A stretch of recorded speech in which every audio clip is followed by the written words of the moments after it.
really wanted to talk about, though, is this new anime by Junji... Well, it's not by Junji Ito, it's based on his material, right? Uzumaki, I guess. And this is like, everyone who's been in manga at all knows the iconic frame, right? Like, we've all seen this frame in the manga. We've all seen... It's not here. But, like, the spiral eye one, like, everyone's seen this. Guaranteed. Everyone's seen this frame, basically, right? But I had never actually read it. Because I saw that this was happening, and I was like, I am so locked in. I can confidently say the black and white style, it works. It looks really good. It's great. And I think they managed to capture, like, that... The closest way I would call it is, you know that almost, like, surreal horror that sometimes happen in JoJo? Where it's not, like, anything outwardly grotesque or anything outwardly scary, but it's surreal and weird. And that's my favorite type of horror. That's what I love. In some of, like, JoJo Part 3, there were, like, some of the stands that were more, like, spooky. I think that's, like, the closest comparison. I love it. And honestly, like, watching this, I am almost convinced that something like The Walking Dead could work in black and white. Because I think if it was done in color, I think the vibe would feel maybe not, like, off or wrong, but it certainly wouldn't carry this, like, I want to use the word monotone, but that's, like, literally saying what it is. I think the aesthetic does really add to it, you know? Where it's, like, all kind of bland, but in a good way. I've really enjoyed it. I'm looking forward to the second episode. I've got no idea what to expect from this. But episode 1 gets my seal of approval, and I am usually a horror hater because most of it doesn't make any sense. It's boring and it's dumb. This one is just weird, and I love it. I read lots of Junji Ito because the Next was obsessed with his work.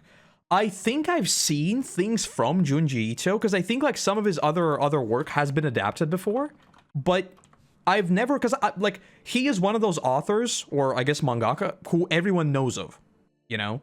Like, I know of him, but I don't think I've actually went and deliberately consumed some of his material, because I sort of think of it in the same way as Hunter x Hunter, right? Or Berserk, or a lot of these other series that I know I know I'm gonna enjoy them, so I'm just kind of keeping them in the stash.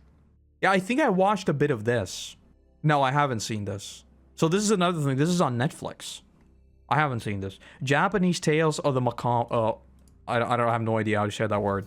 Horror in anime in general is bad.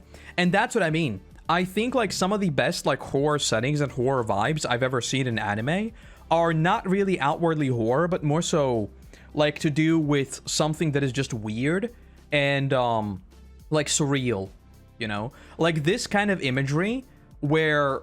Because, like, one thing that really bothers me about horror is that a lot of authors who do horror, they want it to make sense.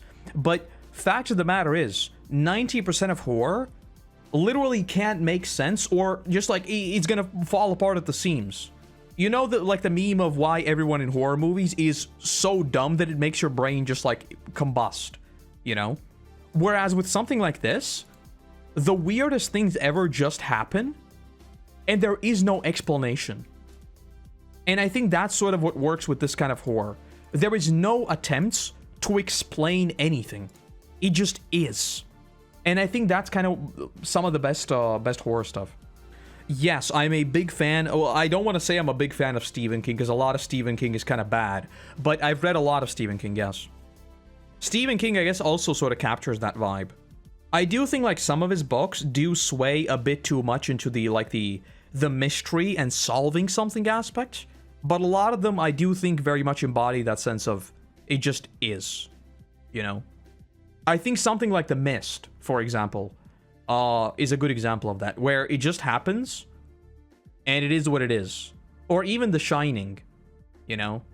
It's like a concept that is played up to the max, where it's sort of like Cabin Fever, but it is insane. I think that works. It makes you stop fearing it if it makes sense. Exactly, yeah. Because, like, there are only so many times you can get jump scared by a dude with an axe, you know? Because, like, this is one of the paradoxical things about horror for me. I think ghosts, ghouls, goblins, werewolves, vampires, what else is there? All of these things, they're not scary because they're made up. In the real world I'm talking about, right? But in the real world, if I think of someone with an axe, I am horrified, right? Whereas in fictional horror, it's the complete inverse for me. Like a dude with an axe, I am so desensitized to it that I don't even think about it. And there you can sort of do these weird, surreal experiences that are sort of like unsettling. The Descent? Let me see if I've seen that. The Descent. It seems familiar, but because it's old. It seems familiar to me, but I'm not sure if I've seen it. I mean, the fact that it's based around the concept of being stuck in a cave. Haunting of Hill House. I started watching it, and I kind of enjoyed what I saw, but I dropped it for some reason. I saw like the first couple of episodes, and they were kind of like, I guess they didn't hook me enough. I thought they were interesting, but I guess not interesting enough for me to continue watching. I know people have said that it's really, really good, though.